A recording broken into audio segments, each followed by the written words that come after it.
No sé si lograr un inconveniente con el audio.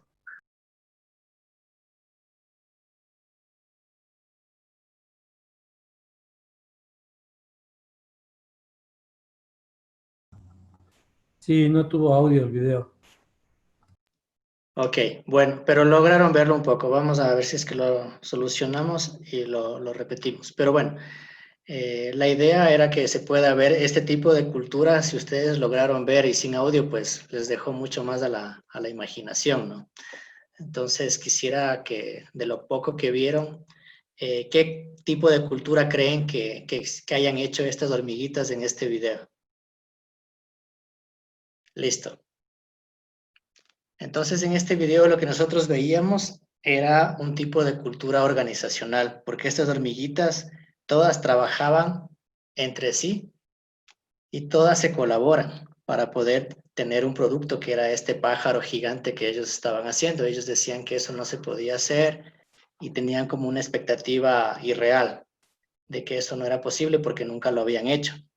Pero en trabajo en conjunto que ellos hicieron, pues lograron que este producto final, que es este pájaro gigante, pues se lo realice, ¿sí? Y por eso es que al final obtienen este producto. Esto se les llama tipo de cultura organizacional porque todas se van organizando, cada una se responsabiliza de sus temas. En una parte del video hay un obstáculo donde se les cruza una rama, pero el otro compañero les dice que no tengan miedo a los cambios, que ellos pueden ir rodeando la rama para poder avanzar en este trabajo y lo van avanzando, ¿sí? Entonces, más o menos esa era la idea del video que ustedes puedan ver. Ahora, ¿qué es cultura ágil?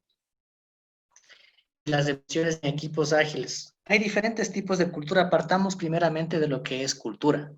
Cada uno de nosotros podemos ver y definir qué es lo que es cultura. Tenemos nosotros cultura corporativa, tenemos cultura digital, tenemos cultura empresarial.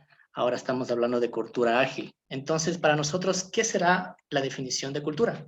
Yo quisiera que me ayuden escaneando este código o entrando a la página menti.com y colocan el código 510728 y me ayuden con una definición de lo que es cultura en 3 palabras. Para esto tenemos un minutito, por favor. Entonces, no hay preguntas, no hay respuestas incorrectas, todas son válidas. Solamente es como para tener una idea de la definición de cultura. Entonces, por favor, ayúdenme llenando esta pequeña encuesta para revisar.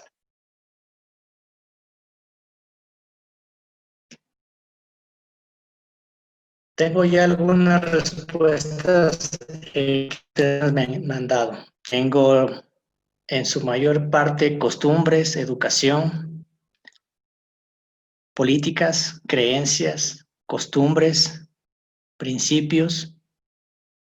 Algunas se las puede asociar, ¿no? Porque vemos que unos han colocado costumbre, otros sus costumbres, entonces todas esas se van a anidar si colocamos la misma palabra, ¿sí?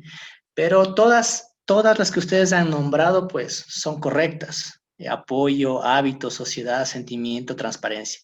Pero la mayoría caemos en lo que son costumbres y educación. La educación, el conjunto de creencias, el trabajo en equipo, prácticas, todo esto es correcto, ¿sí? Muchas gracias por participar. Vamos a mostrar ahora un poco lo que yo tenía de cultura, ¿no? Ustedes también tenían aquí algunas que ustedes nombraron. Tenemos aquí lo que era el folclore, la definición, la popularidad, etcétera. Todo eso es correcto. Ahora vamos a definir lo que es cultura. Cultura sería el conjunto de todo lo aprendido, tradiciones, estilos de vida, todo lo que está en la sociedad, lo que vamos aprendiendo de los miembros de una sociedad, todo eso es cultura. Nosotros cuando tenemos o cuando nacemos, este, básicamente tenemos el hardware y el software. El software vendría a ser este tipo de cultura, porque nosotros cuando nacemos hay cosas y hábitos que los vamos desarrollando desde pequeñitos y hay cosas que las aprendemos en sociedad, etcétera. Por ejemplo, nosotros todo lo que hacemos para aprender, eso es cultura. Cuando nosotros queremos aprender algo, un proceso, Es la cultura de cómo nosotros aprendemos. Unas personas aprenden español, otras personas aprenden inglés desde pequeños, etc. La cultura también es cómo nosotros compartimos con la sociedad, lo que nosotros compartimos con la sociedad, la forma de saludar. Y también es simbólica la cultura, porque a veces se expresa mediante el lenguaje particular, verbal, o a veces no verbal. A veces se expresa con gestos, con pintura, con escritos, con garabatos. Todo eso expresa la cultura. También abarca todo, es transmitida en sociedad. Nosotros transmitimos en sociedad. Todo lo que vamos haciendo se va transmitiendo. Por ejemplo, ahora el hábito de colocarte la mascarilla posiblemente ahora sea algo cultural, que todos se pongan la mascarilla por el tema del COVID, que se laven las manos con frecuencia, que se coloquen gel. Todas esas cosas las vamos adaptando y las vamos abarcando y compartiendo con todos, de acuerdo al obstáculo o al incidente que tengamos, ¿sí? Y cuando son necesidades biológicas, o sea, cuando yo nazco, no es que yo ya aprendí a caminar, y aprendí a hablar, aprendí a hacer pipí, lo que sea. Entonces son necesidades biológicas que hacen por las que yo tenga un tipo de cultura en general, ¿sí?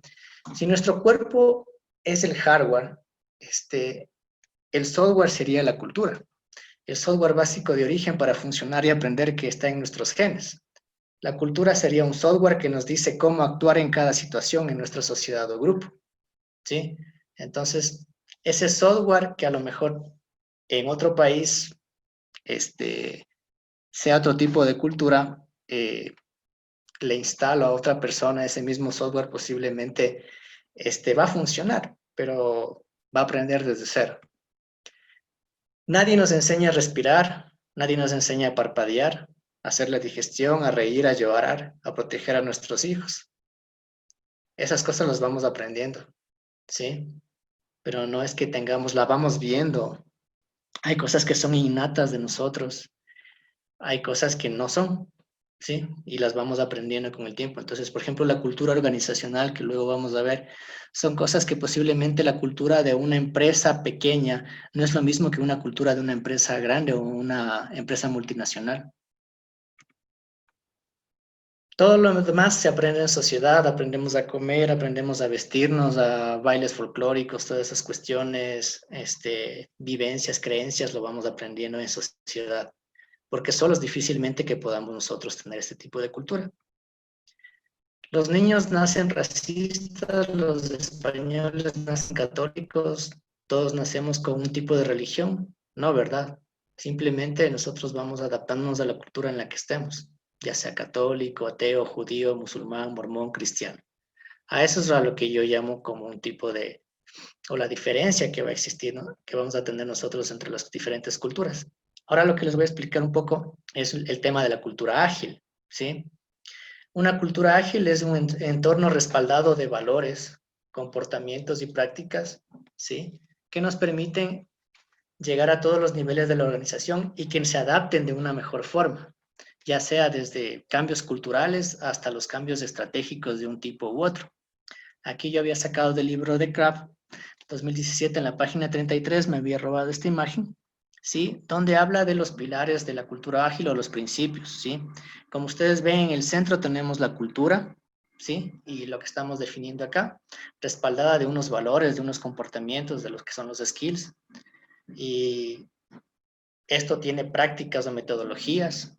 Si ustedes ven a la derecha, ahí tenemos algunas metodologías para este tipo de cultura, que en este caso la más conocida es Scrum. Tenemos Kanban, tenemos Scrumban, tenemos Design Thinking, Innovación Sprints, tenemos SAFe, podemos tener Crystal y otras más, ¿sí?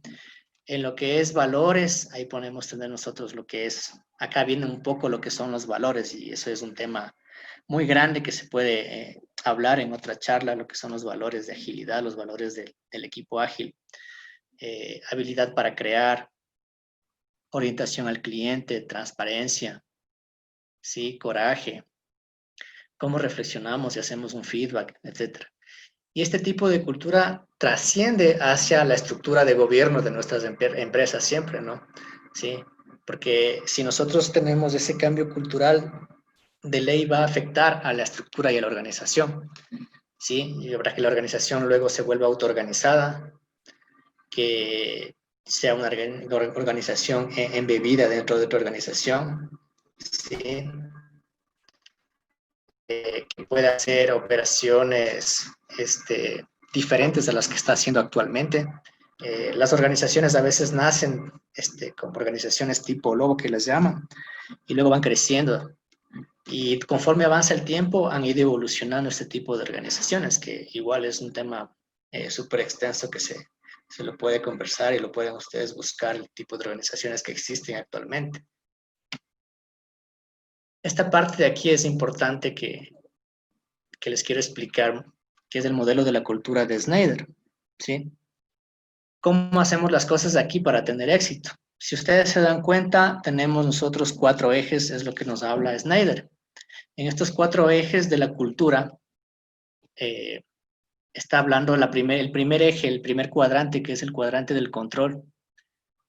Hay empresas que están en este cuadrante o nacen con este cuadrante, ¿sí?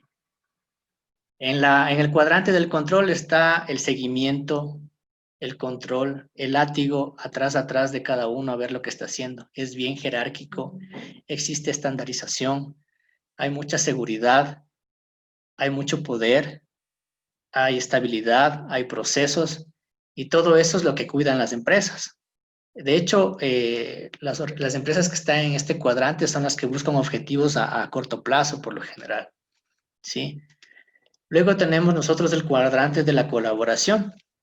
En el cuadrante de la colaboración, es un poco más el tema de confianza, hay diversidad, hay sinergia, hay igualdad, ya no hay esa jerarquía que existe en las empresas tipo control, ¿sí? Hay interacción, hay relacionamiento entre el equipo, ¿sí? Todos tienen el objetivo de trabajar juntos, ¿sí? Eso va más orientado a la persona. Y en la parte derecha está orientado a la empresa como tal.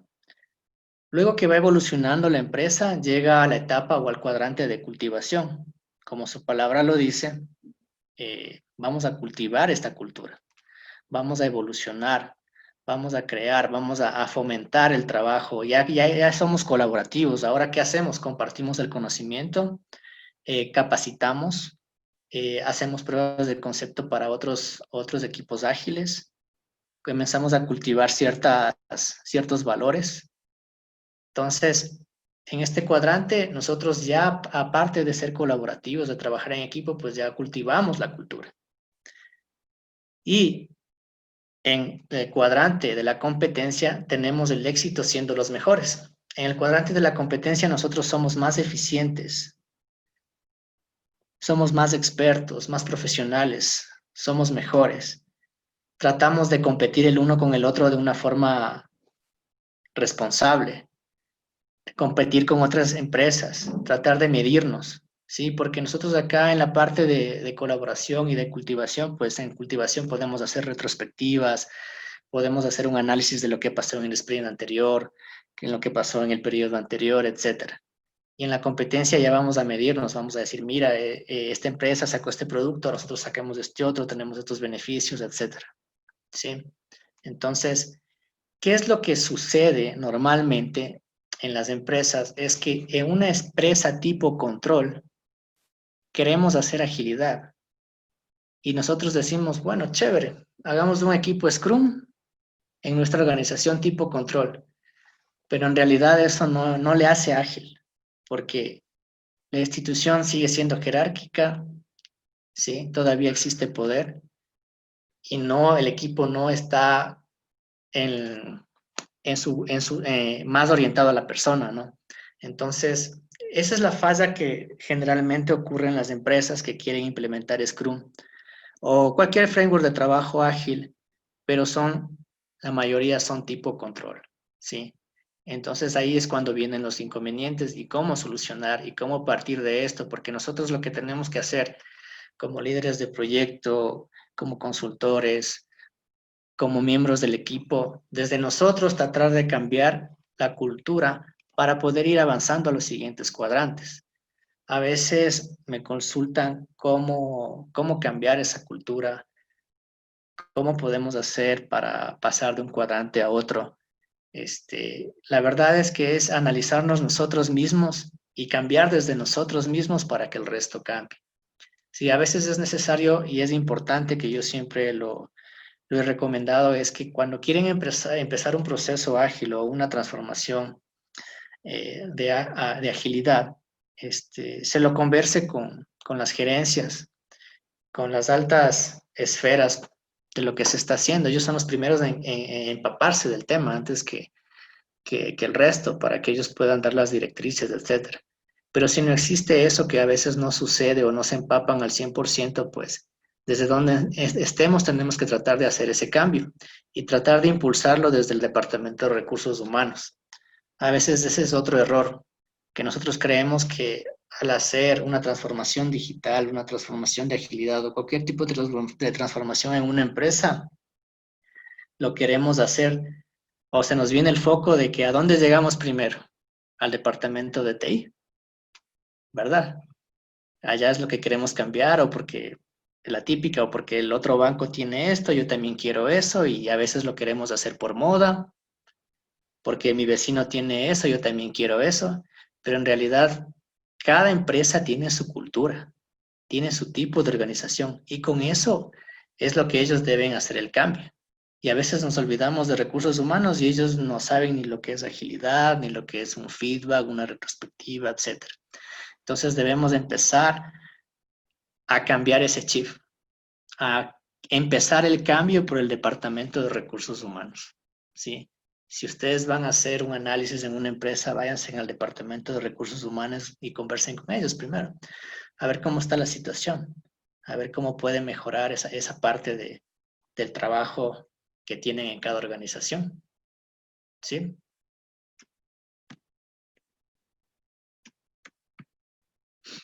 Basada en mi experiencia, identifico algunos tipos de personas cuando son ágiles.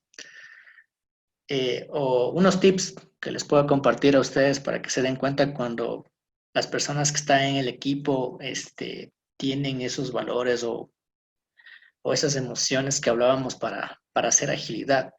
Las personas no son ni más ni menos, o sea, no se creen los dioses, ni tampoco son tan negativistas de creerse lo peor, sino es como que esto no sé, lo voy a aprender, ¿sí?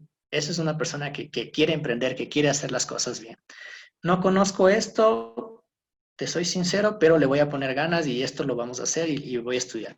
Tengo este amigo por acá, este especialista por acá, chévere. Entonces, esa es la actitud que se busca en los equipos ágiles. ¿Qué otra cosa que yo he visto es las personas que aprenden de los errores? Si yo ya me equivoqué una vez, pues no me puedo equivocar dos veces. Si ya me equivoqué en algo que hice, pues eso me sirve de lección, lo anoto y comparto con el resto de personas para que no me vuelva a suceder. ¿Sí? Reconozco el cambio, o sea, reconocer que hay que hacer algún cambio. A veces no nos gusta reconocer las cosas cuando nosotros lo levantamos. Si yo levanto una arquitectura, si yo fui el de la idea, yo fui el de la estrellita que dije, cambiemos esto por aquí, vámonos por el camino de la izquierda, hagamos estas estructuras, pero si por ahí viene alguien y me cambia, y si tiene razón y yo por mi ego no quiero aceptarlo, pues estamos mal ahí. Entonces hay que saber reconocer el cambio cuando hay que hacerlo, ¿no?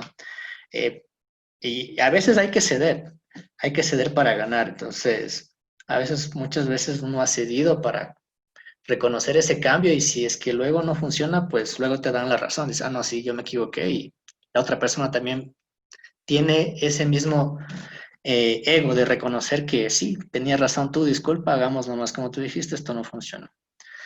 Tratar de hacer eso, tratar de reflexionar. Si ya conversaron entre las dos personas, reflexionen, vean lo mejor y pueden colocar como buenas prácticas. Aceptar lo bueno y lo malo, ¿sí? Es importante aceptar las cosas buenas y las malas. Hay que saber, y eso en la vida diaria, ¿no? A convivir con lo bueno y lo malo. Si yo me estanco solo de estrellitas, solo de los éxitos, o me estanco solamente con las cosas malas, pues difícilmente voy a poder trabajar tranquilo. Entonces hay que saber aceptar, bueno, me salió mal, pues ahorita ya me salió mal eso, empecemos desde cero y vamos de nuevo, pero no estancarnos en esos temas. La suma de los individuos de personalidades ágiles garantizan que el equipo sea ágil. ¿Ustedes creen esto? que la suma de individuos con estas personalidades ágiles garanticen que el equipo sea ágil. Si yo tengo todo mi equipo con este tipo de personalidad, estaremos garantizando que el equipo sea ágil. Yéndonos para atrás, yo tengo ese tipo de personas de acá en mi estructura de control. ¿Creen que sea ágil? Difícilmente.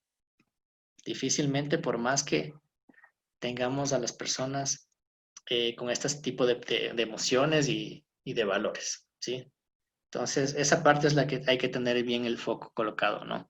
Que si yo tengo una empresa tipo control con mis personas ahí, con mi equipo Scrum, difícilmente va a funcionar. Y todos estos tipos de empresas, de tipo de empresas, de cultura de las empresas en cada cuadrante que están, no es que sean malas, no es que porque sea control sea mala, simplemente estamos hablando de agilidad. Si agilidad le coloco ahí, tal vez no funcione. Pero cada uno en su cuadrante hay empresas muy exitosas, ¿no? Entonces, todo depende de lo que ustedes quieran hacer. O sea, no estoy diciendo que el cuadrante 1 es el malo, sino que no coloquemos ahí agilidad cuando no la existe en temas jerárquicos, cuando no se cumplen todos los valores, etcétera. A eso es a lo que me estoy refiriendo en este tema. Un poco les voy a hablar de los principios de la cultura ágil. Existen 4 principios. Primero, haz que las personas sean geniales. Entonces, si yo estoy liderando un equipo, hay que ver los valores de estas personas, consultarles, si yo llego a la oficina, cómo está tu hermano, cómo está tu familia, tratar de involucrarnos un poco con la persona, ¿sí? Que ellos se sientan bien, sí, chévere, aquí preguntan por lo que yo hago, cómo me siento, si es que estoy enfermo, si me duele algo, lo que sea. Por más simple que sea la pregunta de decirle, ¿cómo estás? ¿Cómo están en tu casa? Eso a uno le llena. Ustedes se han de dar cuenta que si ustedes van a un trabajo y a veces no les dicen nada y no les importa, posiblemente sea un ambiente de trabajo no tan genial. Otro tema importante es experimentar y aprender rápido. Entonces, la idea es que nosotros vayamos adaptándonos a los cambios. Si es que tengo que aprender un nuevo framework de trabajo, lo aprendo. Si tengo que experimentar una nueva sala de reuniones, porque en la sala que nos reunimos posiblemente no nos estén prestando atención, innovamos y nos vamos a hacer una reunión de pies de 10 minutos, etcétera. Y lo vamos aprendiendo, vamos anotando que los indicadores sean más visuales, no sean tan guardados en la computadora o archivados, sino que se reflejen para que todos los puedan ver. Esos tipos de experimentos son buenos, o sea, y los debemos de aplicar en la cultura ágil. Haz la seguridad un prerequisito. Esta parte es importante. Estamos hablando de la seguridad como ser humano. O sea, si tenemos trabajos peligrosos, tratar de darle todo el confort. En este caso que estamos viviendo la pandemia, si es que tengo que trabajar, hacer un teletrabajo y le puedo dar más seguridad a mi empleado, pues chévere. O si es que está en la empresa y le puedo brindar todas las comodidades de bioseguridad y todo eso, también es importante. Que tenga seguridad en su empleo, que tenga su seguridad en su remuneración. Eso es importante para que el equipo trabaje. Y otra parte importante es la entrega de valor continuo. Entonces, ¿a quién no le gusta que le entreguen las cosas rápido? Que vaya viendo un producto elaborado y lo vaya viendo paulatinamente, así no esté finalizado completamente, pero le dé algo de valor, algo que a él ya le funcione, posiblemente un servicio web que él ya lo pueda consumir sin necesidad de tener todo el UX o todas esas cosas, pero que él ya pueda utilizar o que tenga una base de datos funcional para extraer su información, para hacer sus reportes. Eso es importante, que el equipo aprenda a entregar valor continuamente, no esperar hasta el final, que sea de calidad. Esas cosas son muy importantes y válidas para tener una cultura ágil.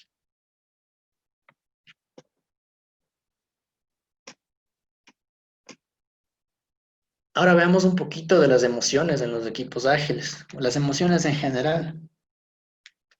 Como ustedes pueden ver en el gráfico, ahí yo he puesto algún tipo de caritas y eso lo hemos visto nosotros en las redes sociales, que existen los típicos emoticonos donde tú colocas tu estado de ánimo, si estás furioso, si estás risueño, si estás triste. Eso incluso Facebook, en su página tiene una opción. ¿Cómo te sientes hoy? Hoy me siento muy animado, me siento exitoso. Entonces, si se dan cuenta, la gente trata de expresar sus emociones siempre. Entonces, por algo lo colocaron, ¿no? Entonces, como estoy aquí, voy a dejar lo que sea, me siento agradecido, todas esas cuestiones. ¿Cuál es la diferencia que ustedes pueden ver entre una emoción y,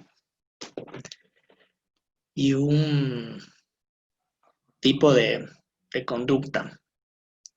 Por ejemplo, las emociones, si ustedes se dan cuenta, ¿cuál es la diferencia sería entre las emociones y algo que no esté? Déjame verle acá. Sí. ¿Cuál sería la diferencia entre lo que es una emoción y un tipo de ánimo? Por ejemplo, acá yo tenía estados de ánimo. ¿Será lo mismo emoción que estados de ánimo? ¿Alguien en el chat o quiere hablar, alce la mano que me pueda compartir? ¿Cuál creen ustedes que es la diferencia entre emoción y estado de ánimo? ¿Será lo mismo?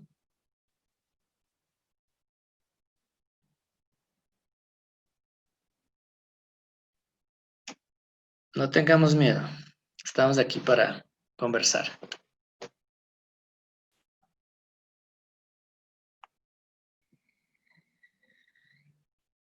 No es lo mismo. La mayoría me dice que no. ¿Cuál sería la diferencia entre emoción y estado de ánimo?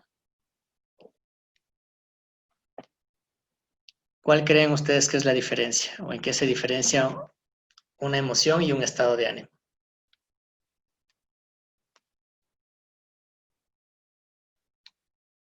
Emoción podría ser algo que me Tiempo de motiva a hacer. duración. El El tiempo de tiempo, duración. sí, porque el estado de ánimo puede durar horas o días. O sea, yo puedo estar feliz toda una semana y, y una emoción es ese instante. O sea, me causó gracia algo ese momento. Correcto, correcto. Por ahí vamos. La emoción es ese instante, ¿no? La emoción es ese instante que incluso no está planificado. El estado de ánimo, tú te levantas y ya. El tiempo de duración, la decisión, ¿sí? Veamos un poco. La emoción. La emoción, como decía Paul, es algo que no dura para siempre. O sea, yo me puedo emocionar porque me encontré un anillo de oro, no sé, o me encontré algo. Pero es cuando algo sucede cotidianamente. Entonces yo estoy por la calle cotidianamente caminando, sucede algo imprevisto, no sé, veo una ex mía, me amargo, veo una chica que me gusta, me pongo feliz, veo a un ex jefe que no le quería ver, a lo mejor me pongo un poquito tímido y cambio de posibilidades. Entonces, de acuerdo a la posibilidad y de acuerdo a la persona, me va a aparecer un tipo de emoción, ¿no? Entonces voy a estar triste, voy a estar tímido, voy a estar alegre, lo que sea. Entonces, esa es la diferencia entre una emoción y un tipo de ánimo. Entonces, la emoción es ese instante. Algo cotidiano. Por ejemplo, yo voy en la mañana por un vaso de leche a mi cocina. Y voy hacia la refrigeradora a coger mi vaso de leche y antes de abrir la refrigeradora escucho un ruido y resulta que hay un ratón. Entonces voy a ver y algunas personas pueden reaccionar de diferente forma, ¿no? De acuerdo a su personalidad. O alguien puede coger una escoba y alguien puede salir corriendo, alguien puede salir gritando, pero ya no fue por su vaso de leche. Entonces cambiaron esas posibilidades. Y ahí es cuando aparece la emoción, ese instante sin pensarlo. Entonces, este tipo de emociones son las que nosotros tenemos que aprender a trabajar con nuestros equipos, porque en un proyecto van a ocurrir estas cosas inesperadas que suceden en todos los proyectos, que se fue la base, que se cayó la conexión, que el servidor no funciona, que se fue la luz, que se fue la red, etcétera. ¿Cómo convivir con ese tipo de emociones? y cómo tratarlas de que aparezcan esa emoción para todos, cómo tratar de optimizar ese tipo de escenarios. Ahora, los estados de ánimo son donde no hay eventos, donde no hay cosas, no vemos cosas por venir, simplemente aparece, nos invade y nos influyen comportamientos. Mi estado de ánimo hoy día es, tengo mucho sueño, etcétera. Es la percepción de que tengo el mundo y puedo influenciar hasta los demás, ¿no? Con un estado de ánimo yo puedo influenciar al resto de mi equipo. Si yo estoy así con pereza, tengo con sueño, posiblemente empiezo a contagiar o a influenciar al resto del equipo. Entonces, esto hay que tratar de evitar esos estados de ánimo que no ayudan al equipo, sino más bien los otros estados de ánimo que se impulsan a cumplir los objetivos, pues hay que tratar de animarlos a que se vayan uniendo, ¿sí? Entonces, aquí vemos que las personas, y ustedes se han de dar cuenta que se contagian con la influencia del estado de ánimo. Si ustedes van a un bar, a una discoteca, eh, y luego ven un grupo de personas gritando o se van a un estadio y empieza toda la gente a hacer la ola, ustedes se contagian y también hacen la ola. Entonces, pocas personas son las que a lo mejor se queden ahí sentados, pero la multitud, el griterío, la gente, lo que estás viendo en el espectáculo, etcétera, te hace contagiar y cambia tu estado de ánimo. Entonces, ahí tenemos nosotros la diferencia entre estado de ánimo y lo que es las emociones. Entonces, en los estados de ánimo no tenemos eventos, no vemos cosas por venir, aparece, nos invade, nos influencia el comportamiento, ¿sí? Incluso entre los más pequeños, si ustedes se dan cuenta, a veces hay pequeños que influyen en el resto, a gritar más, a ser más cuidadosos con las cosas. Siempre hay ese tipo de eventos.